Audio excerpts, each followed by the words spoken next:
August 2025. Sahel region, northern Burkina Faso. The sand burns hotter than asphalt. The sky, pale and merciless, hangs like a curse. In the distance, a boy drags a jerry can across cracked clay, his footsteps tracing a country's most precious currency, water. But there is none. Just heat, dust, and silence. Then came the order. Bury it.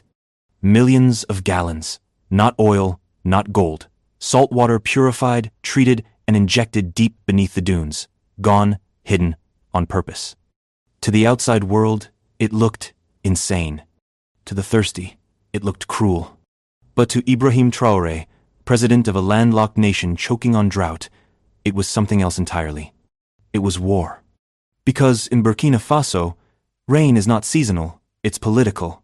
Less than 600 millimeters a year. No ocean, no glacial source, no sympathy from the sky. And every well becomes a front line. Villagers against villagers, corporations against farmers, soldiers against despair. One spill can kill a harvest. One dry month can starve a region. So why hide water when the country bleeds for it? That's what baffled international observers.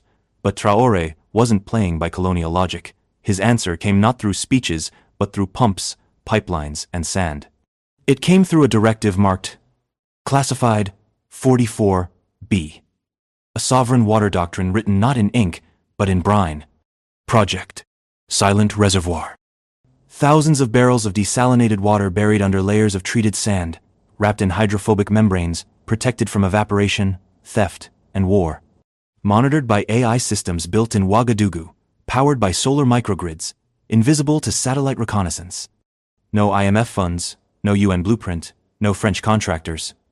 Only Burkinabe youth engineers under 30, trained in Agra and Addis Ababa, guided by a single doctrine: water is not charity, it is sovereignty. The West called it wasteful, reckless. But Traoré called it preparation. He saw what the world ignored. Water will soon cost more than oil. Rivers will spark wars. Crops will collapse. And the nations that buried water, not money, will be the ones that rise. Still, questions remain. Is it accessible? Who controls the valves? Can a country facing famine afford to hide its lifeline? And more urgently, what happens when the thirsty realize salvation is buried just beneath their feet? You don't see the crisis at first glance, but you feel it. The taps cough, wells run dry. In the north, villagers dig with bare hands for hours just to find a muddy sip. In the south, cattle collapse along dried riverbeds, bones jutting through hide. On the outskirts of Ouagadougou, mothers boil rainwater scraped from corrugated roofs, if it rains at all. And still, the mercury rises. In 2025, Burkina Faso recorded less than 740 millimeters of rain, its lowest in a decade. Some provinces, like Oudalan and Tapoa, barely scraped 500 millimeter, far below survival thresholds. Crops failed, pastures turned to ash, cholera spiked. This isn't just drought, it's slow collapse. And it's getting faster. Decades of climate stress, desertification, and chaotic rainfall have pushed this landlocked nation to the edge. The United Nations calls the Sahel one of the world's most climate-vulnerable regions. But for Burkinabe farmers, that's not a headline, it's breakfast. No water means no food. No food means no future. Entire communities are vanishing. Between 2018 and 2024, more than 1.6 million people were displaced, some by violence, but many by thirst. In the dry corridor between Kaya and Fada and Gorma, entire villages have emptied. Their fields have withered. Their children have stopped school to fetch water 20 kilometers away. And the urban centers aren't spared. Ouagadougou's water treatment plants, dependent on surface runoff, operate at 30% below demand.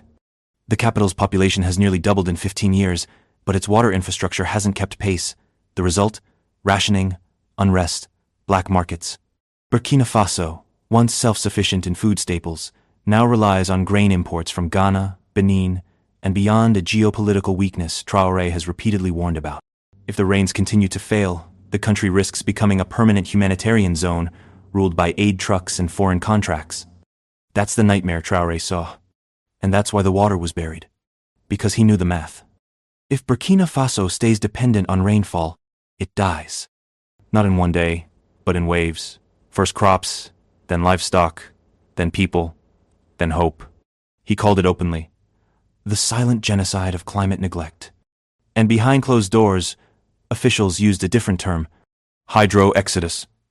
The mass displacement of millions, not by bombs, but by dust. Not by warlords, but by weather. So what do you do when the clouds betray you? When rivers vanish and aquifers retreat? You dig. Not for oil, but for water. And then you hide it from the storm. Because in the coming decades, the most powerful weapon a nation can hold may be a map of where the last clean water lies buried. But what happens when other nations realize that Burkina Faso, one of the poorest countries on earth, may already be holding that map? Boom. The pump hissed, valves sealed, water disappeared into the sand. Not lost, stored. Not wasted, preserved. Not forgotten, weaponized. In the eyes of Ibrahim Traoré, this was not engineering, it was doctrine. Because to him, water isn't charity, it's sovereignty. Burkina Faso, 2025.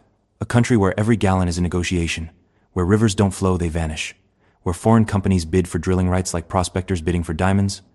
In this harsh calculus of survival, Traoré made a declaration that stunned his cabinet and shook the donor class. Water is not just for drinking, it is the foundation of national independence. It wasn't a metaphor, it was policy. Written into Directive AGXS 1025, he codified what no other African leader dared say out loud: water belongs to the state, and it must be protected like uranium, gold, or oil. That's why the water went underground. Burkina Faso's temperatures are climbing. Evaporation rates have jumped by over 16% in the last decade. Conventional reservoirs lose billions of liters to open-air heat. So, Traoré ordered a radical shift: subsurface hydration bunkers, using desalinated brine stored beneath engineered dunes, insulated with triple-layer geomembrane shielding. The science is real. The symbolism, even more so.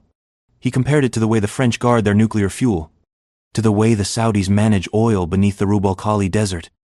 Only this time, it wasn't for export.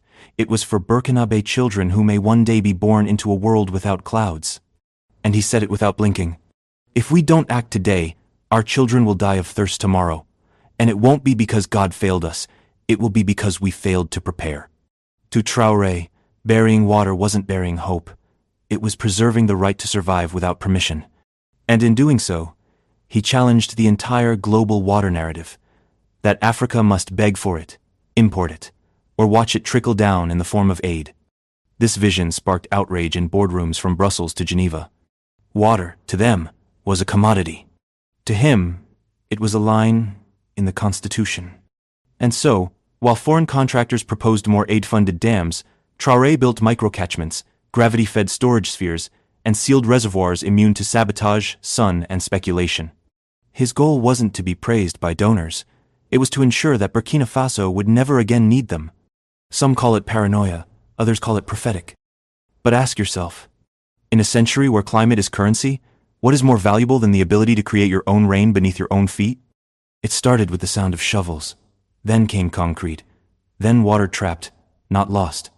Across the drylands of Burkina Faso, valleys once cracked and scorched are now rimmed with levees, hillsides carved into catchments. And in the heart of rural provinces from Bouclé du Mahon to the Sahel region, an unrelenting campaign is unfolding.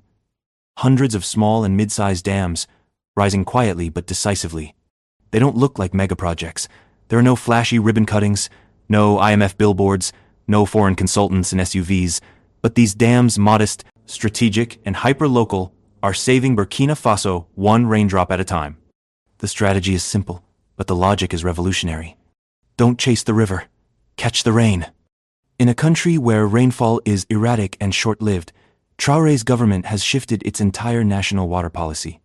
Under Program FST 4.2, launched in 2023, over 318 microdams and retention basins have been built or restored in just 24 months.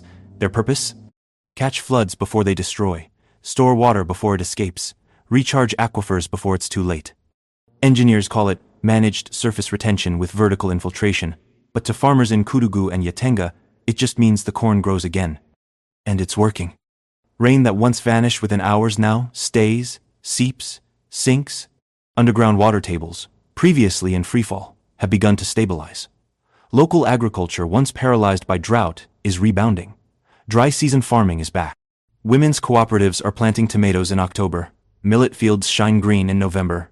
Goat herders no longer trek 30 kilometers for a trough. The impact goes beyond agriculture. Dams reduce flood damage in lowlands. They replenish wells. They support solar-powered irrigation grids, spreading water equity to regions long neglected. In some cases, village yields have doubled within a single cycle, according to the National Water Agency's July 2025 report. But here's the deeper layer. These dams aren't just tools, they are territorial claims. Each concrete wall is a declaration. This water stays here. Each reservoir is a refusal. We will not depend on aid when the skies fail. Because make no mistake, water is now a geopolitical chess piece. Across West Africa, global firms are buying water access the way they once bought mines. Climate bonds, water futures, patented filtration tech. But Traore's Burkina Faso is building something they can't own. A grassroots water grid immune to speculation. This is not just engineering. This is a form of resistance. Rain is no longer a gamble. It's an asset, and the Burkinabe are holding on to every drop. But as the country catches its own rain, stores its own future, and buries its own lifeline beneath layers of sovereignty, a troubling question remains. What happens when those who profit from water scarcity realize that Burkina Faso is no longer thirsty nor for sale? The drill stopped. The reading came in, and silence fell. Beneath the sandstone of Burkina Faso's ancient crust, deeper than any river, older than any map, lay a secret reservoir. Not of oil, not of gas, but of something far rarer in this parched nation. Fossil water. Formed 10,000 to 40,000 years ago, locked underground since the last ice age. Untouched, unsullied, unrenewable. In 2024, government geologists confirmed what had long been whispered in mining corridors and village legends. Vast non-renewable aquifers sit buried beneath the northern plateau stretching from Dori to the fringes of Djibo. Trapped between impermeable rock layers, these ancient waters are immune to drought, but also to replenishment. They are a finite inheritance. If you drink it all, it never comes back. That's how President Ibrahim Traoré put it. And then he added, "Don't spend your ancestors' fortune without leaving a single coin for your children." The message wasn't poetic. It was strategic. In a region where rainfall is fickle and seasonal rivers dry within days, fossil water might seem like a miracle. But for Traoré, it was a warning disguised as a gift. Yes, this water could save lives, but if abused, it could end futures. That's why his administration imposed strict controls under Decree 23004B, capping extraction volumes and linking any deep aquifer access to long-term sustainability offset clauses. Villages tapping fossil reserves are required to concurrently develop surface catchment systems or solar desal projects, ensuring every drop extracted is matched by investment in replenishment or technology. It's a balancing act. Life today versus life tomorrow. Emergency use versus generational equity. Traoré's vision goes further. He's labeled fossil water a strategic, non-replenishable asset, placing it legally alongside Burkina Faso's gold and uranium reserves. Unauthorized drilling now carries the same penalty as illegal mining: seizure of equipment, criminal prosecution, and full reparations. Critics say it's overregulation, but supporters call it environmental statesmanship. In a world where even freshwater is traded as a commodity, Traoré is making a stand few dare. Water is not a product, it is a legacy. Still, the temptations remain. Droughts will intensify. Donors may dangle infrastructure in exchange for access. And as neighboring nations begin to tap their own ancient reserves, pressure will mount. Why not pump more? Why not sell some? Why wait for tomorrow when today is on fire? But that's the moral test of fossil water. Will Burkina Faso defend what cannot be replaced, or follow the path of nations that sold their future by the barrel? Steel doors slammed open, pumps ignited, and ocean water began its 800-mile journey inland. Not fiction, not theory. Burkina Faso, one of the most landlocked nations on Earth, was now drawing water from the sea. In April 2025, President Ibrahim Traoré did the unthinkable. He signed 2 parallel treaties with Guinea and Côte d'Ivoire, granting Burkina Faso permanent access to the Atlantic not for trade, but for water. Under the terms of the agreement, pipelines from Bokeh, Guinea, and San Pedro, Ivory Coast, will channel raw seawater into newly built desalination corridors, stretching eastward like arteries across the Sahel. The first of these projects, Corridor Blue, has already broken ground. Located just outside Banfora, near the Ivorian border, it hosts Burkina Faso's first high-pressure reverse osmosis plant, capable of transforming 100,000 gallons of seawater per day into drinkable, mineral-balanced freshwater. The cost? High. The risk? Enormous. The energy demand? Massive. And yet, Traore looked straight into the camera and said, "Life has never been cheap, and if there is a cost to secure it for our children, then let us be the ones who pay it." This wasn't just a desalination project, it was a defiance of geography. Burkina Faso has no coast, no river ports, no direct maritime rights. But through strategic diplomacy, legal innovation, and bilateral cooperation, the country now owns water corridors protected by international law, functionally turning saltwater into a sovereign import, immune from aid conditionalities or IMF bottlenecks. Critics were quick to condemn the move as impractical, unsustainable, expensive, but engineers from India and Algeria, nations with decades of desert water experience, were brought in. Solar farms were scaled up to power the plants, salt byproducts were channeled into industrial reuse, and villages near the new lines began to see what they hadn't in decades: clean, reliable water in the middle of a dry season. This is where policy meets symbolism. Because Traore isn't just quenching thirst, he's building a new map of Africa. One where landlocked doesn't mean powerless. One where water doesn't wait for clouds. One where sovereignty is measured not by the size of a navy, but by the ability to make the sea drinkable across borders. And once again, the world watches. The UN calls it ambitious. The World Bank calls it fiscally concerning. But the people of Dano, Gawa, and Leo call it something else. A miracle they never thought they'd live to see. Still, one question ripples louder than any pump or turbine.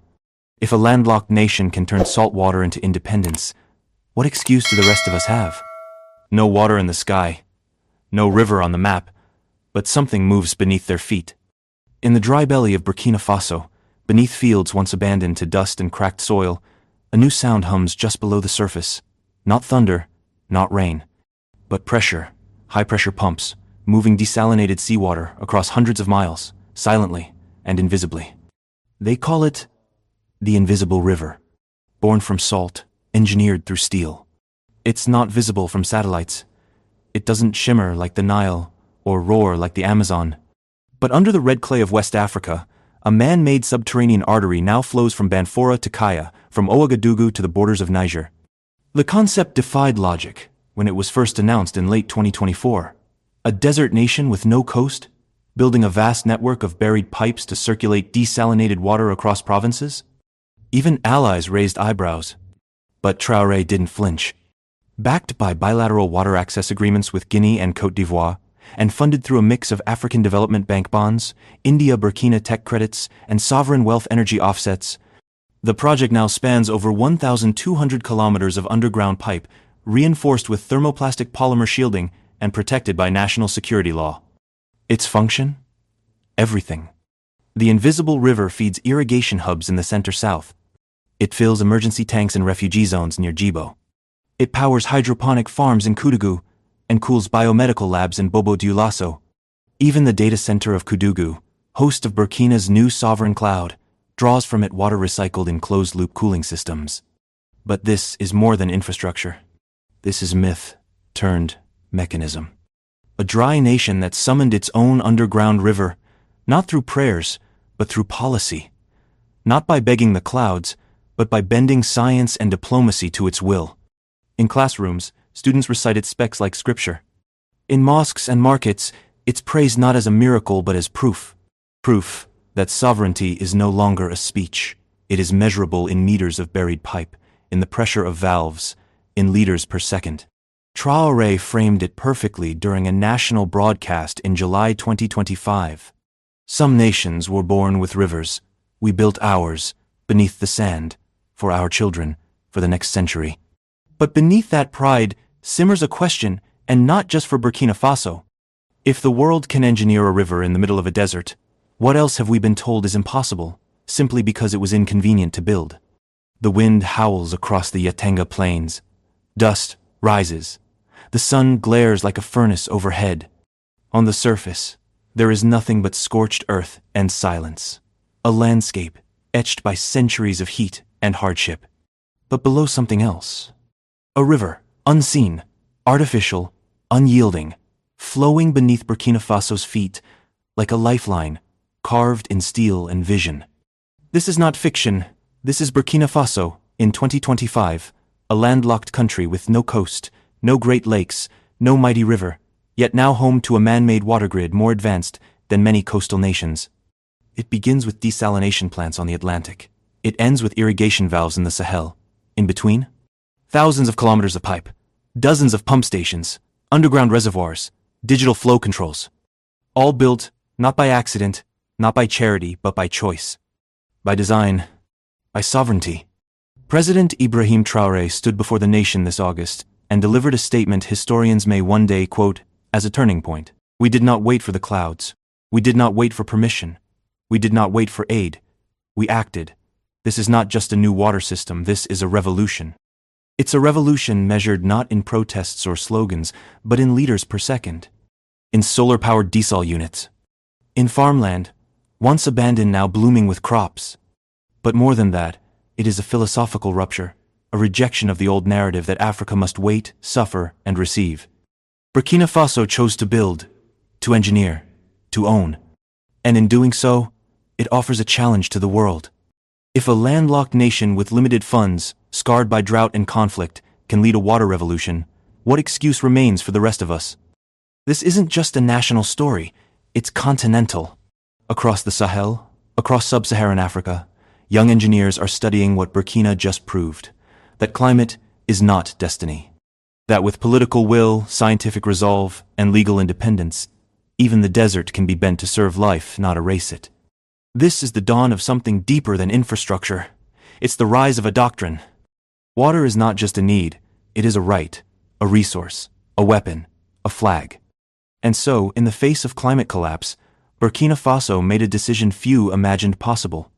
To bury its water underground, and with it, the fear of dependence. It is not a miracle. It is not luck. It is courage engineered into policy. So now, as the rest of the world stares at rising temperatures and dwindling rainfall, one question echoes louder than any storm. If they can do it, what's stopping us? If this story moved you, save the video, share it, leave a comment. Because somewhere out there, a young engineer or farmer is listening, and they may be the next to turn dust into water.